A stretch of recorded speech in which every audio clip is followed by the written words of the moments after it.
Welcome to the Friends of Zane Adams, aka FOZA Podcast, bringing awareness of postpartum depression, suicides, and the children who are left behind. We'll be spotlighting positive outcomes from mothers as well as healthcare experts and counselors. Would you know the signs of PPD? Would you know how to help a loved one? Stay tuned. As a community, we can do more to support maternal mental wellness. Welcome, FOZA fans, and thank you for joining in on a new FOZA podcast. This is episode 25, and I'm Paulette Smith. I'm here today to share information that I hope you will share to help stop the silence, the shame, the stigma, the suicides, and the suffering that can accompany postpartum depression. Friends of Zane Adams, aka FOZA Inc., is a 501c3 nonprofit organization working to provide supportive resources to families affected by postpartum depression, maternal suicides, and related maternal illnesses. We provide resource locator services, and we also offer an annual educational scholarship to college-bound students who have lost a mother due to maternal suicide. Before beginning, I need to say a few words about triggers. This is a safe place. However, we may discuss topics that can be sensitive and may act as a trigger for some members of our audience. The content we discuss serves to provide information, education, and advocacy only. If you are experiencing an emergency, please call the National Suicide Prevention Lifeline. That's 988. And if you're not experiencing an emergency, you're seeking consultation, then please check with your doctor or professional caregivers. And if you feel that your voice is still not being heard, please don't give up seeking help. Visit us online at FOZAinc.org, and we'll try to assist you in finding resources in your local area. And you're never required to provide us with any private or sensitive information. And now, FOZA fans, we want to talk about time. Now, we had a conversation about time in episode 23. There we discussed the right time to seek help if you're feeling down. But this will be different. This discussion about time is going to be coming from an expert on time management and a certified everything DISC practitioner. Today, our guest is Gloria-Jean Brown. She's the owner of EBGB Enterprises, LLC. That's a multifaceted company formed by Gloria-Jean and her husband, Earlton Brown. There she provides time management coaching services through Coaching by GJ. She has proudly served our country in the U.S. Air Force. She's traveled the world, and she's a mom and grandmom. Now, Gloria-Jean is also an author. She has books that can be found on Amazon, including 365 Tips to a More Efficient You. And I was attracted to her through her daily online posts. They're so good, and I signed up for her newsletter. It's called Third Thursday with GJ. I could see how busy moms and moms-to-be, especially those with jobs inside and outside the home, can reduce stress and even find extra time for self-care just by following some of her tips and strategies. So I stepped up, I connected with Gloria-Jean, and I asked her if she'd share some of the knowledge and assistance that she provides to managers and entrepreneurs to help them overcome their overwhelm. Because I believe those same strategies can help moms and moms-to-be in their everyday lives. And guess what? She agreed. So I'm going to step aside and bring up efficiency, time management coach, author, and everything DISC practitioner, Gloria-Jean. Welcome to the FOZA Podcast. So glad to have you here with us today. Thank you. I'm happy to be here. We've talked a lot, and we've gone over so many things, but I was so excited about getting you on because I know what you're going to be bringing is going to be practical and positive, and it's going to make a difference in the busy lives of our listeners. So I want to get started by having you tell us, Gloria-Jean, what you want us to know about you. Oh, gee. Let's see. Number one, I'm an only child. I have been in the Air Force. I was in the Air Force for almost 11 years. I have 2 daughters. Well, thank you. Have 2 daughters, 4 grandchildren. But I've always been the person that everyone sort of came to when it came to time management, or do you have something, ones that had something, always had something in their purse. Right. So I've always been that person, and I can always keep track of people and events and things like that. So it's my God-given gift. I'll just put it that way because I've always done that. Mm-hmm. We're just glad that you use that God-given gift that you have, because I certainly enjoy the interactions that I've had with you. And I wanted to tie information about time management into the busy lives of moms and birthing people, because I know for a fact I have a young grandbaby, and I know for a fact a few extra moments of being able to breathe and relax makes all the difference for my daughter in her day. And I'm just so happy when I can help her that way. But I know that you help executives and you help entrepreneurs, and I know that you can, any time management is time management. It's a good thing. So I know you can give us some tips. Oh, absolutely. Absolutely. One of the things about the community that you're primarily involved with, when you're dealing with children, of course, they have no concept of the time management that you're trying to put into place. And especially when you're having, when you have a newborn, it's not the same as the general time management tips I can give you for an office or for your business, because you have a little person there that is totally 100% dependent upon you. Yes. And you have to shove a lot of stuff to the corner. whether or not you have help. You just can't operate in the same way that you were before you gave birth. That's number one. So it's an adjustment. It takes a little bit to figure out how to do it. One of the tips I'm sure everyone has heard is, to take a nap or take a break when your baby is asleep. Well, they may not be asleep when you need to do something. So you have to kind of learn to shift things around and know that it's okay. And that's the main thing. Getting overwhelmed is quite easy in those beginning months when you have a newborn. And, technically you're the adult in the room. And so you have to put some of those things aside. And, people, friends, family can either help out or they need to get out of your way. I'm there with you. And this is another thing that I wanted to bring up too, as I was listening to you. Sometimes a mom, she feels alone. Sometimes she is alone, but sometimes she has help around her, and she doesn't really ask. She feels like she's being a bother, or she feels as if she should be able to do it, because sometimes we have this supergirl or superwoman kind of feeling about our lives. And one thing I was reading in your book, one of your books, was that you were talking about the office, you were talking about delegate, and of course that's an office thing. You usually have a team of people around you in an office.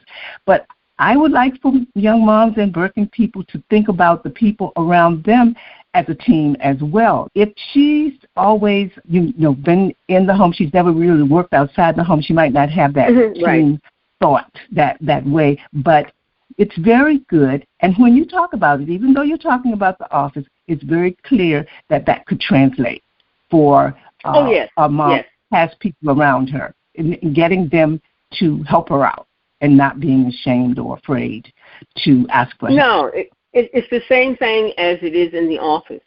If you don't let them know what you need, they don't know. You think they should, but they don't. So you have to kind of direct the people around you. I need for you to do, maybe clear the table so I can change the baby, or whatever it is. Unfortunately, you have to really be a director. This is what I need done. Because they'll just sit there. They just figure you can handle it. You used to handle it before the baby came. You can still do this. If you can't, you need to say, hey, I need your help, and this is what I need. Because we do get into that syndrome, and I kind of laugh sometimes. I was up late one Sunday night ironing my husband's shirts because I thought that's what I needed to be doing as the wife. And he woke up and said, what are you doing? And I said, I'm ironing your shirts. And he said, I can do that. And it hit me. It's like, I thought I was supposed to do this. Oh, I haven't ironed the shirt since. That was a total relief for me, all because he said that one thing. We think we need to do all of these things for our family. The family needs to sometimes do their part and help us out. You know, when my children were younger and they would, they could have any toy out in their room that they wanted. But at 6 o'clock, you need to start cleaning up your room and put all those toys back into the toy box. That's your job. And I made that clear to them. This is what you have to do to help me out. Because at that point, they were too young to help in the kitchen or, that kind of thing. And as they get older, start teaching them things to do to help out. When you are a new mother, it's sometimes a little bit different because it may just be you and your husband, that sort of situation. And again, tell him, I need your help. He just thinks you can handle it too. But as your children get older, start to teach them things that they can do to help out around the house. Maybe they can't use the washer and dryer, but they can fold clothes. So you do what's appropriate for their age level, but get them involved. Don't keep it a secret that you need help. Absolutely. And that helps them as well because my little toddler, she loves to help. And I'll tell you, she's 3 years old, and she loves to rinse the dishes off before they go into the dishwasher. She has her own she has her own little separate thing, and she likes to wipe them off, and she just knows that she's a big person, and she really likes helping mommy. Exactly. Well, exactly. It's easy to get overwhelmed. Your tag, I love, and you go ahead and say your tag. Helping. Oh, what, make your own sunshine? That's one of them.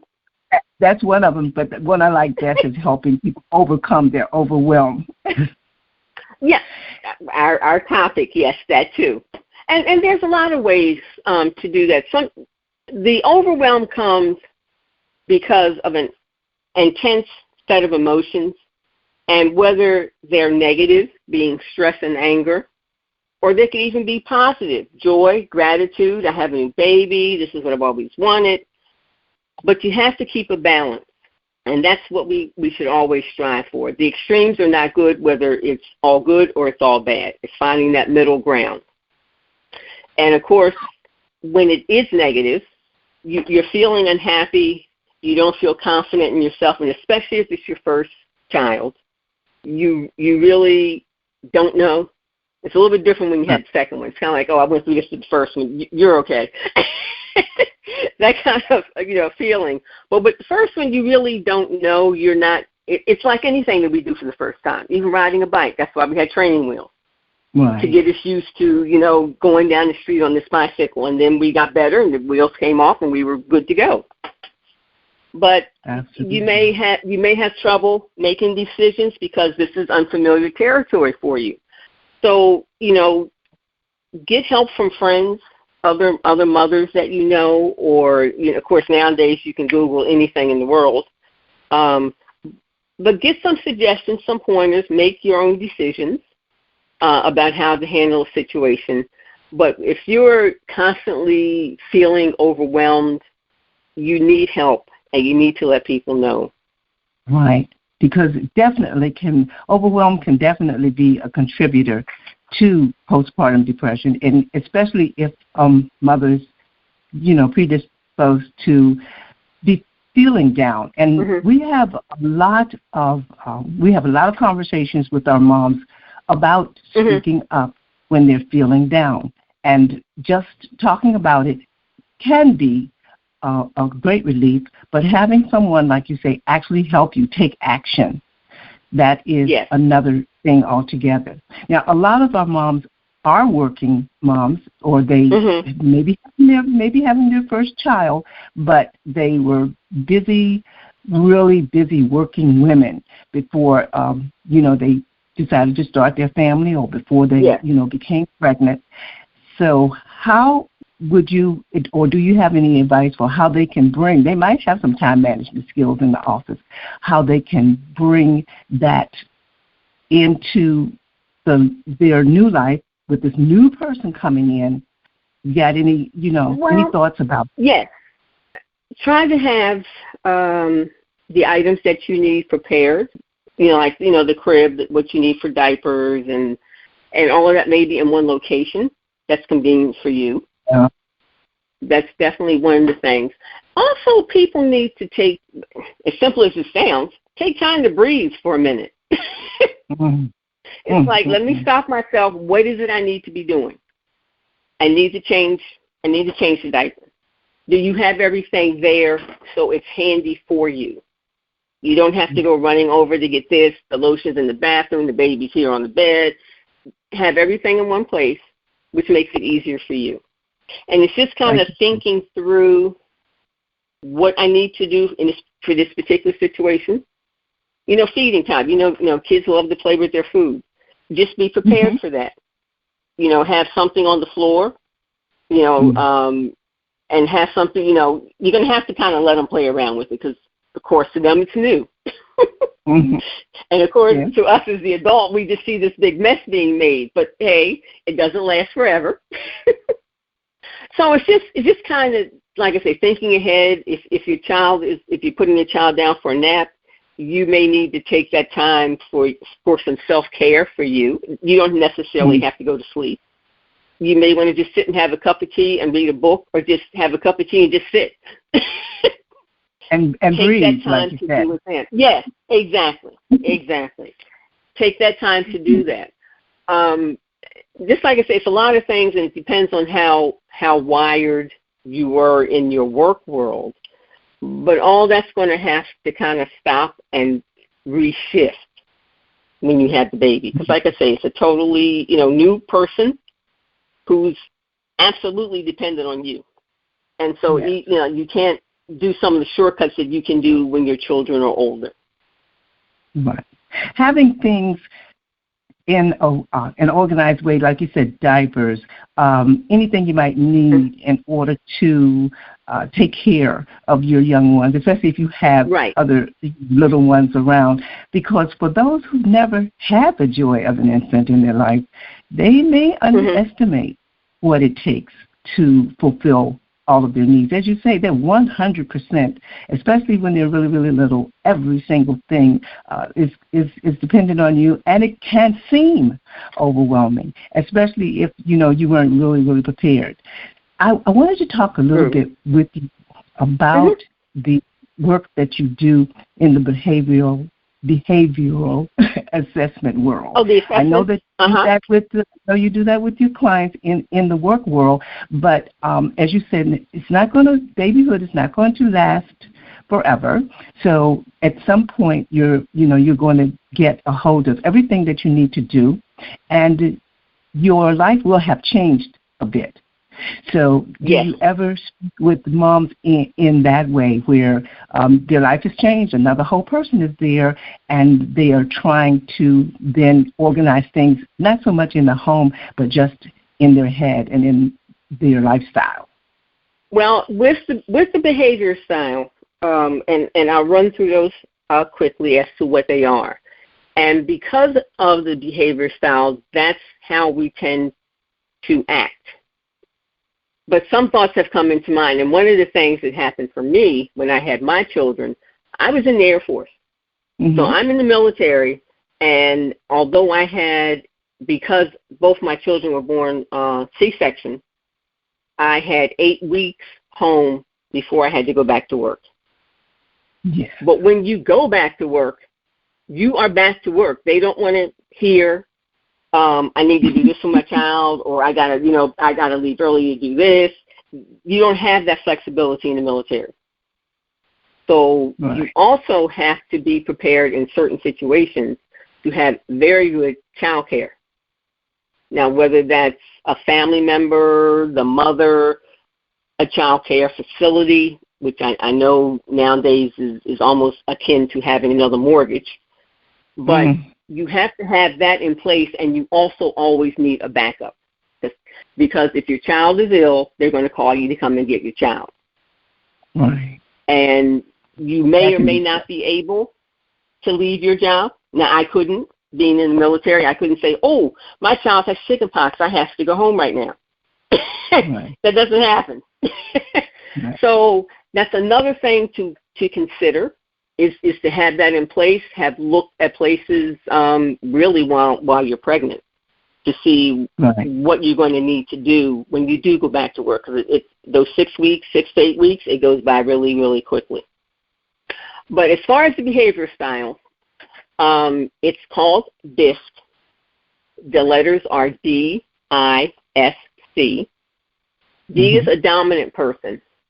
They like immediate results. They like direct answers. They are the take charge type of person. So pretty much that type of person is going to make their needs known to you. Okay. I is called influence. They are what I call people persons. They like to interact with people. They like to be very social, go to the movies, go shopping, that sort of thing. They're talkative, so they too may express to you that, hey, I need help, or this is going on, you got any ideas? Gotcha. The next two are you have to be kind of careful what's going on. S is for steadiness. These people are very sincere. They like to cooperate with others. They seek stability. And they like a conflict-free environment. So they may feel that they are bothering someone if they ask them for help. They find it difficult with change. Now you have this whole little new person who really can't tell you anything. So that can be a little disconcerting for that type of person. The C is for a conscientious person. They like to pay attention to the details. Make sure, for them, everything has to be logical and make sense, have some sort of order or a system. Now, they're more likely to have everything in place that they may need, but they are still trying to learn this new person that they have. And they, too, may not be as forthcoming because they think that I'm supposed to be able to handle all of this. So they, too, may be a little reluctant in asking for help. Okay. Then some people, as you were speaking, and that's very informative, I saw myself as a couple of those. Yes, you can be. We are a mix of all four, but generally there's one or two dominant ones that once you kind of know what the styles are, you can kind of at least see that they may be a D or an I, that sort of thing.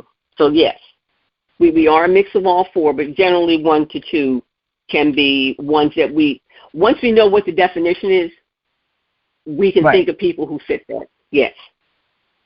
Absolutely popped up in my mind. Now, when one of the audience members, when they read your book and they feel like, well, I might need to go a little bit deeper in this, and they want to consult with you, what might they expect during their initial consultation? Well, what I do is, one of the things I do if you're going to be an actual client, now, even if you're not, I can go through just what I just went through and kind of explain what the styles are. I give them some practical examples of people that they would probably recognize.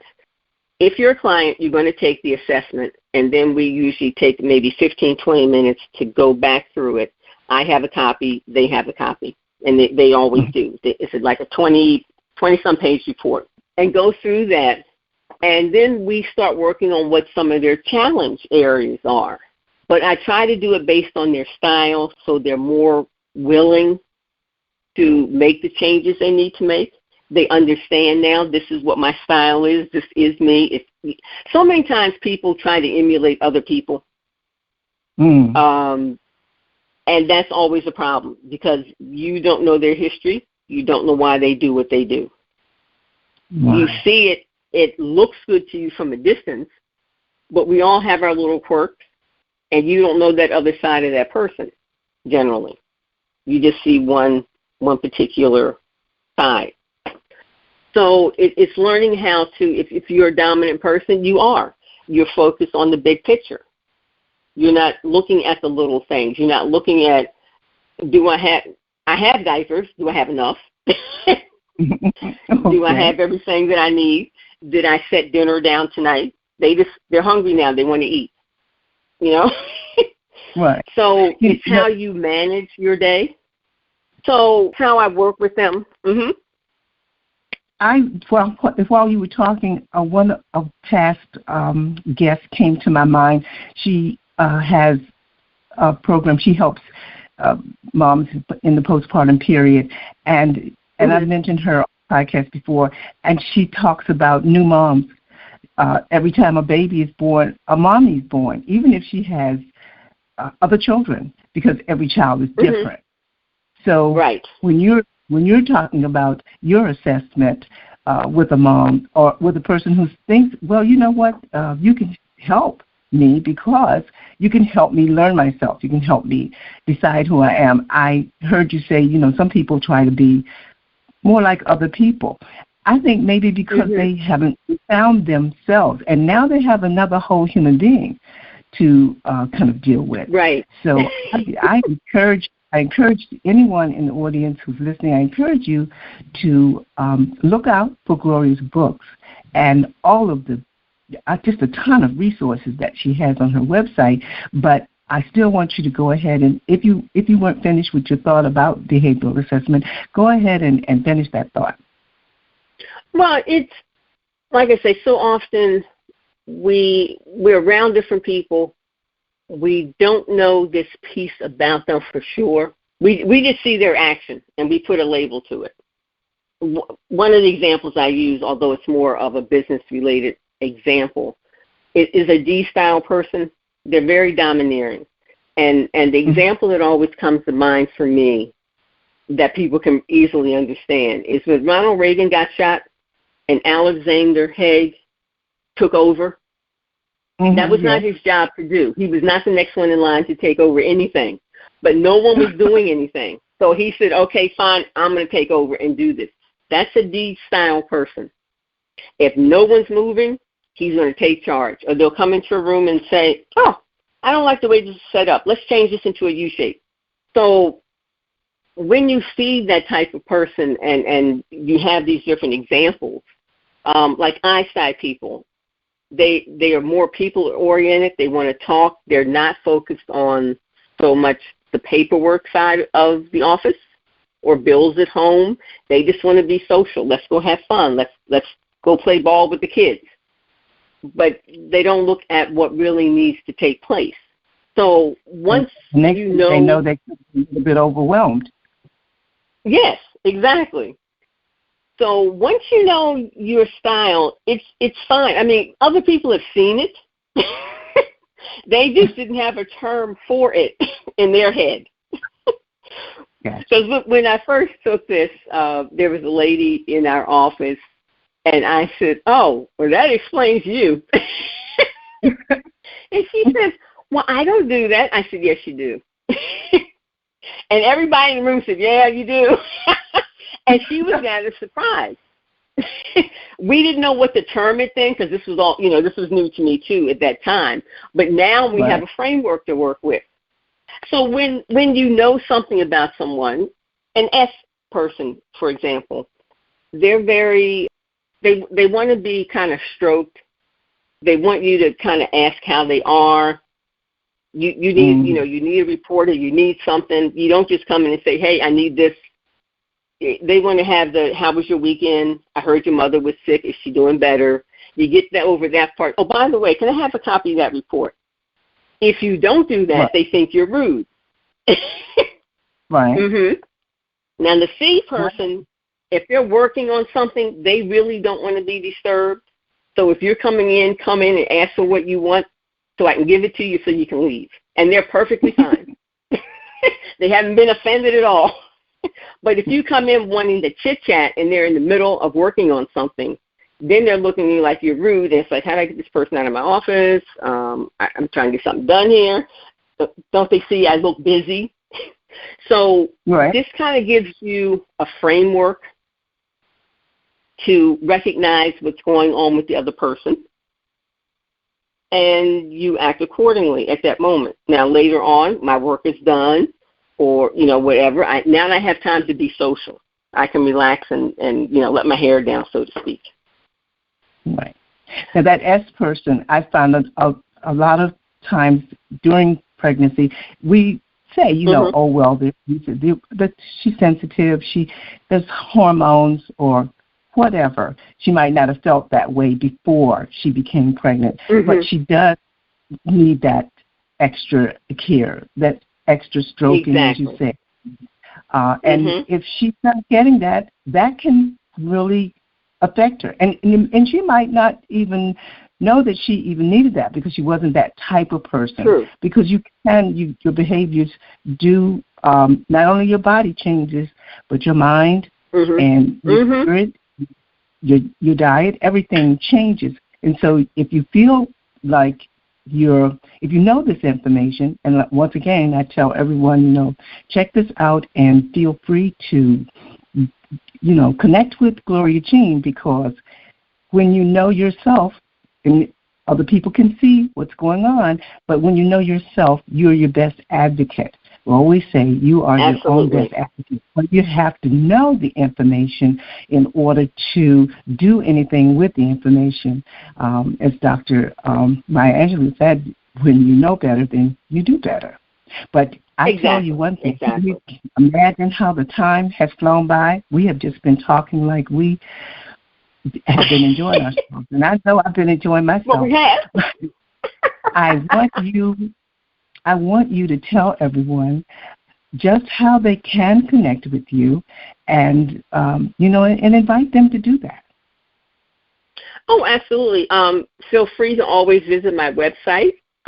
It's coachingbyGJ.com, and my email address is GloriaJean@coachingbyGJ.com. I try to keep everything easy. Absolutely. And I know I mentioned it earlier. I enjoy everything that you do on that daily basis kind of way, the information that you put out. It's so helpful. It's right on time. It's always timely, same time, but it's always timely. And I enjoyed your books as well. And I want to tell the audience, I'm going to tell you again before you go, Gloria-Jean, I just want everyone to know that some of the things we've been talking about, and basically that getting other people involved, if you don't have anyone in your circle that you feel comfortable with, you should basically start with your doctor, start with your medical team, and get some referrals. Yes. And if you still don't have that comfort feeling, you can always go to FOZAinc.org and just click on FOZA Finder, because that's what we do. We don't ask you any personal information. We just want your zip code and for you to check off the list what you need, and we will look in your area, in your zip code, and try to find resources that will work for you, telephone numbers that will answer, websites that will come up and will go into an error message or whatever. Yeah, that's very important. But right now, I just want to say I've enjoyed you being here. I'm hoping that I'm going to watch the numbers, because what you've been able to give us, like I say, it was practical. I knew from the beginning it was going to be practical, and it was going to be something that was going to be useful to everyone. And I'm hoping that I can get you back and we can talk about, especially if you get any of our audience coming into you and you find out that you are really, have some clients that in that perinatal or postpartum period who are really enjoying what you have. Go ahead and gather up that information. We'll put it on our website. We're going to put your site on our site as well, so that it will be okay. just as easy to find you from the FOZA site as it is from, your social media. Oh, good. I appreciate that. We just know that time is something we can't recover. And so when you're talking about time, you're talking about something important, whether it's the office or whether it's at home. So true. So true. And I really enjoyed having you and look forward to you coming back speaking with us again. Okay? Well, thank you. I would like to do that. We love you.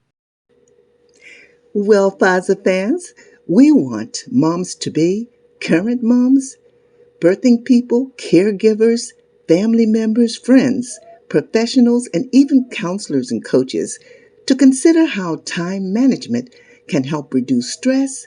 And we want you to please visit Gloria-Jean's website for resources and her books.